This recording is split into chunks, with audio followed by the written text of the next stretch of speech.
Today I want to tell you a little bit more about the journey I have been on to find my husband and everything that kind of led up to that.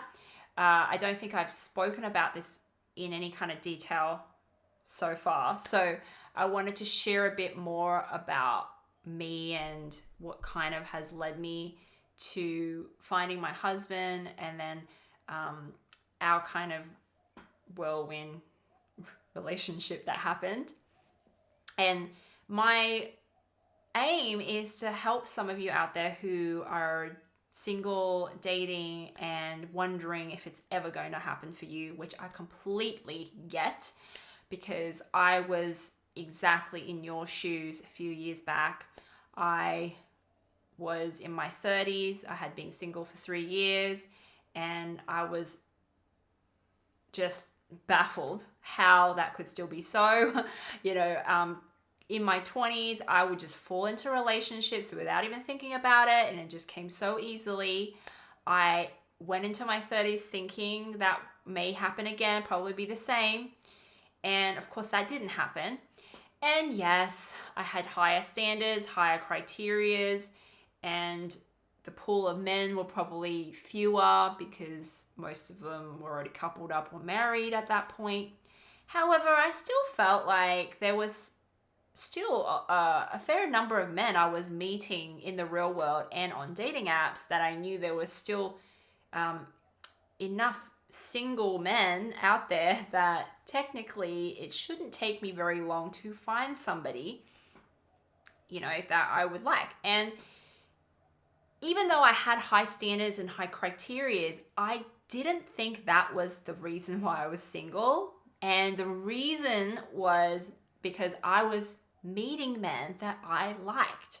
Okay, it wasn't like I was rejecting every single person that was coming at me and interested in me. It's not like I was rejecting everyone. There were guys that I liked, and we would go on one date, and then I wouldn't hear from them again. Like, I was like the one date girl. I went on many, many first dates, and then that was kind of it. We would have a little bit of dialogue, texting afterwards, and then that was it. They would never ask me out again. They'd never pursue me again. And probably the reason it didn't go much further was because I firmly believe in a man pursuing me, and I was adamant I was not going to pursue anyone. I wasn't going to chase anybody. So if they didn't pursue me, if they didn't chase me, well, that relationship died real quick. Like, first one date, and then that was it. If they didn't text me, I didn't text them. And of course, that ended pretty quick. So that was probably why it only went to one date, and that was it. So that was why I knew it wasn't because of my criteria or my standards, because I wanted to see them again. I would have liked to see them again if they had continued to ask me out and see me. So it wasn't me having such a high standard that I was rejecting them. Okay, so I knew that wasn't the reason why. So like probably a lot of you have done, I went and read a bunch of dating books. I watched a lot of binge watched a lot of YouTube videos, Matthew Hussey stuff. Men are from Mars, women are from Venus. That book's a bit outdated now, but at the time I read books like that. I read What Men Want, which was a really insightful book if those of you who want to understand male psychology and how they think during the initial dating process. Super helpful book. I really love that book. There was another book, I think it's called The Secret Psychology of How We Fall in Love. I really like that book as well. I love the serendipitous nature of meeting the one, right? The one that we're meant to be with. And it gave me a lot of peace and calmness about, that having faith in that process, that it will happen. So those of you kind of needing a bit more reassurance that it will happen for you, check that book out. I think I highly recommend it. So I read, dating books and had all these rules and guidelines and advice out there. I had been reading, and I got fed up because I was like, this isn't working. This shit doesn't work, right? I've done all the things. All the books say to do. Follow this rule, this advice, that advice. And I was still single. So I was like, this doesn't work. I'm not going to follow that stuff anymore. I was like, put that crap aside. And the other thing that made me frustrated was just overthinking everything. I found myself overthinking, overanalyzing every interaction, what it all meant, and just kind of stressing myself out over the whole thing. And it was not very fun. So I was like, nah, screw it. Put the dating stuff aside. I'm not going to look at that anymore. Clearly that doesn't work. I was frustrated with it. So then I just kind of like went on with my life. And of course I met a guy, kind of the same thing happened. We had a spark, had a connection. He asked me out on one date. We went on one date, and then we had some more texting conversation afterwards, and then that kind of died as well. So I was really into this guy though, so I was quite devastated by his sudden appearance and disappearance from my life, like all the other guys. But this one, I did feel quite emotionally, I was more attached to this one compared to some of the other ones. So as I was in that state, I was like, okay, clearly I need to do something different. Okay. So I took responsibility. So this is where I like sat down. I was like, okay, I keep creating this result in my life. I keep creating the result of having these encounters with men, having one date, and then they disappear, they lose interest, whatever. And I need to take ownership of that. I want to take ownership of that and figure out what exactly was I doing that was causing this. So I spent a bit of time diving deep, introspecting, doing my own inner work, and spending a decent amount of time really thinking about it and analyzing that. So I did that work, feeling like that was important. I needed to do that. And then kind of put it aside and kind of went back into my everyday life. Because at the time I was doing some studying, and I was traveling a bit too. And, you know, I had stuff going on in my life, and I really just wanted to focus on that. Clearly the dating thing was what it was. And I felt like I had done all I could do at that time, right? Like I was evaluating myself, figuring out what maybe I was doing wrong, what I was going to change and do differently next time. And then I was kind of moving on with that. So fast forward, I think it was a month or two after that, I found out that that guy I had become attached to fairly quickly, he had a girlfriend, and I was devastated. Okay, I was emotionally devastated. I felt myself just like heartbroken. It felt like a heartbreak. I mean, which was ridiculous because we had one date. I barely knew him. He barely knew me, but I felt absolutely devastated. And I remember thinking, oh, screw this. That's it, I quit. Give up. Screw this. I'm not going to do this anymore. This is too hard. This is too hard on my poor heart. And it would have been really easy to kind of like quit. And what I mean by quit is just to stop doing any kind of dating. Because at that time, I was still rotational dating. I was still being open to other guys. I was still going on first dates with other guys. But at that point, I was like, oh my God, this is too hard. I feel too sad about this. I don't want to put myself through that again. And I remember at that point, I remembered something. I was like, okay, this is the moment when I could quit. I could turn off my dating apps and just kind of drown myself, get obsessive about work and studies and my life and kind of forget about this. Then I remembered, hang on, I've done that in the past and that didn't work. And I remembered, okay, hang on, the difference between people who get what they want, who are successful, and the people that don't get what they want is that they don't give up. So in that moment, even though I felt like crap, I wanted to give up, I was heartbroken, I was sick of these guys and these kind of relationship issues, I remember being like, screw it, get on the apps anyway. Doesn't work. At least I'm putting myself out there. At least I'm going to go on it. So I went on there, swiping through, looking at the messages, looking, and then I came across this profile and I was like, oh, this guy looks pretty cute. Clicked on it, looked at his message. It was a decent sized message. It wasn't too long. It wasn't too short. He sounded like a nice guy and he had a sense of humor. I looked at his profile. He looked like he had some friends. He wasn't a loser, he looked normal. So I was like, oh, that's it. He sounds nice. I'm going to respond back because he took the time to send me this nice message. So I'm going to now put the time in to send him a nice message back. And that's how I met my husband, right? It kind of, I didn't know at the time, obviously he would later on turn into my husband. But at the time I was like, oh, this guy sounds nice. Let's see where it goes. And I remember thinking, okay, I'm not going to let my past rejections or failures or all those frustrating dates in the past affect how I show up to this one.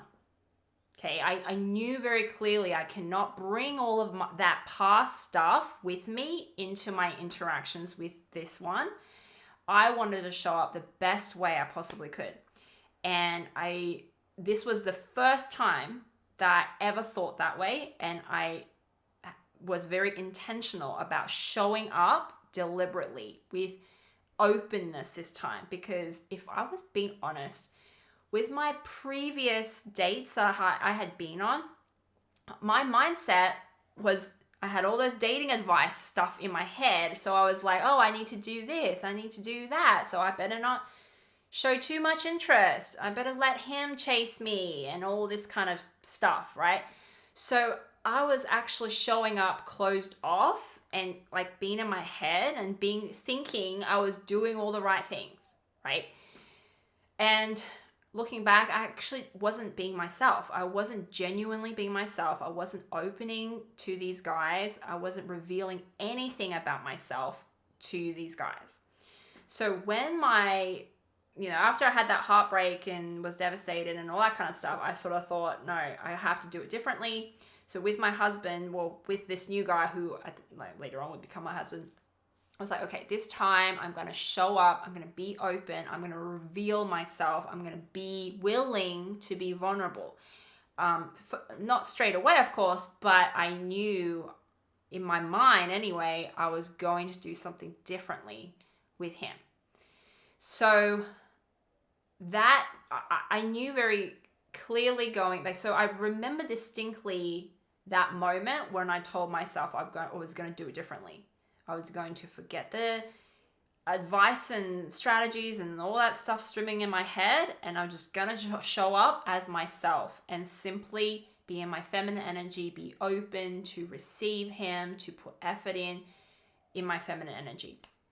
So the other thing I want to say is, yes, ultimately that ended up working out very well.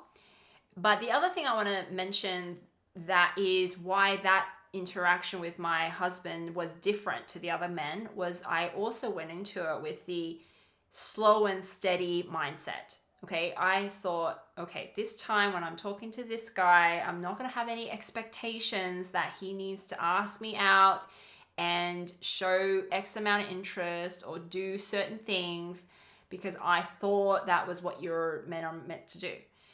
I dropped all of those expectations and I simply reminded myself I just wanted to build up a friendship. So when I'm becoming friends with someone, a woman or a man, I'm not thinking about, well, when are they going to call me next? Are they going to call me next? How interested are they in me? I'm not thinking about any of that stuff. I'm purely just thinking they're a cool person. Let's have a cool conversation and let's see where it goes. right? So with my husband, I had the same mentality of just like, let's slow and steady. Let's see where it goes. Let's have some conversations. If it goes somewhere, great. If it doesn't, that's fine. And mostly I just didn't really think about him outside of our initial conversations. So that was one thing I did differently. The second thing I did differently was understanding that in the beginning stages of dating, right, we are courting each other. So he is courting me and I'm also courting him. So in the past, I would either court men, right, using my masculine energy. So I would chase them, I would lead the conversations, I would ask to meet, I would make the plans to meet and really like push through relationship milestones, initiate them myself. And that led to relationships with a lot of feminine energy men who were just more like passive, laid back, let's go with the flow types. Or I was too still in my head about the courtship process. So men would pursue me, but then I wasn't courting them at all. So because I was thinking courtship is them chasing or me chasing them, when they would chase me, I would do nothing, right? I would just say yes, say no, and be kind of cold about it. And I didn't realize that I actually had to court them as well using my feminine energy instead of my masculine energy. So this time with my husband, I went into it with the mindset I was going to court him using my feminine energy instead of my masculine energy. So what that looked like was when he would contact me, ask me questions, I would answer very warmly, with openness, right? Receive him very warmly and put effort into receiving him instead of just a cold 1 word, 2 word, or one short sentence sort of response. Okay, so that was the second thing that I did differently. You may not know this. So we were actually long distance when we first started out. I was in America, he was in Australia, and we weren't able to meet for about 3 months. So we would just text for 3 months until I got back to Australia, and then we would meet in person. However, we were texting and having phone conversations, and they were going so well because, again, I was very much courting him in my feminine energy in a way that made him want to pursue me. It just kind of went really smoothly, and the conversations became more regular, and we started to talk more on the phone.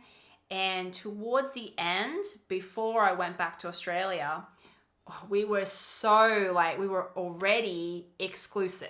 Like, we haven't even met each other at this point, but we felt so strongly about each other that we already had the, okay, we're not talking to anybody else, are we, kind of conversation. We're not interested in anyone else. I knew 100% he was fully only interested in me. And I told him I was also only interested in him. And that was made known before we even met, before we even had our first date or met each other, which is crazy, right? But we had so much honest, vulnerable conversations with each other, and it went so well that it felt like the right thing to do for us. So when we finally met, of course, everything kind of, it was a little bit awkward the first time we met, but I knew it was only going to get better and better, because the one thing I was concerned about was meeting him in person and not feeling the same chemistry, which I know happens, right, when we just talk online. So I was very concerned about that. Luckily, that did not happen. As soon as I met him in person and we went on our first proper date, I was kind of blown away that I had been talking to this amazing, beautiful man for 3 months, and he was basically mine already. Because if I had just met him in person, I don't know, I probably would be super nervous to talk to him. I would be or anxious whether he would call me back again, because he's such a good looking, such a good person. And it was just just funny how it ended up that way, right? Like, read that book, The Secret of How We Fall in Love. That the serendipitous nature of how two people meet and fall in love is just crazy. Like, I think about it, it still gives me chills. How it can just happen. It really can just happen like that. I think very quickly, it must have been only a couple of weeks of just texting back and forth with my husband when he told me he was going to get off the dating apps. He just wanted to talk to me. And I was very, very surprised. I was very surprised he was willing to do that so quickly. But it goes to show that there were guys I was, I was still kind of texting before I left for America. And they had shown a lot of interest in me. But as soon as I left, even though they knew I was going to come back, they stopped all communication. And I thought my husband was going to do the same. When he found out I was in America, he wasn't going to see me for 3 months. I thought he was just going to disappear and not bother talking to me. But he didn't do that, right? He continued to text me. He continued to talk to me. And I asked him later on, why didn't you do that? Like, why did you keep talking to me? He was like, well, if you like someone, you will keep talking to them. Like, if you genuinely like someone, if you genuinely feel a connection with someone, why would you stop talking to them just because they're gone for 3 months? Like, to him, it didn't make any sense. So I was like, wow. Like, I thought, I was like, wow, he knew what he wanted. He knew he liked me, and it was and he just laid it out there, right? From the beginning. There was no playing games, no mixed messages. It was just very straightforward from the beginning. And I think about that, and I think women complicate the process much more than we need to. Like I did. I complicated it by all the dating knowledge in my mind, overthinking everything, wanting to protect myself with this strategy or that strategy. And then I forgot what really works. It comes back down to the fundamentals of relationship building. You need to show up authentically like yourself, and you need to give value to that other person without expecting anything back. And I found my way to do that using my feminine energy, because I was I'm a naturally very goal-oriented person. I think in goals and milestones and hitting deadlines and time frames and that kind of stuff. So I really had to do it a very different way.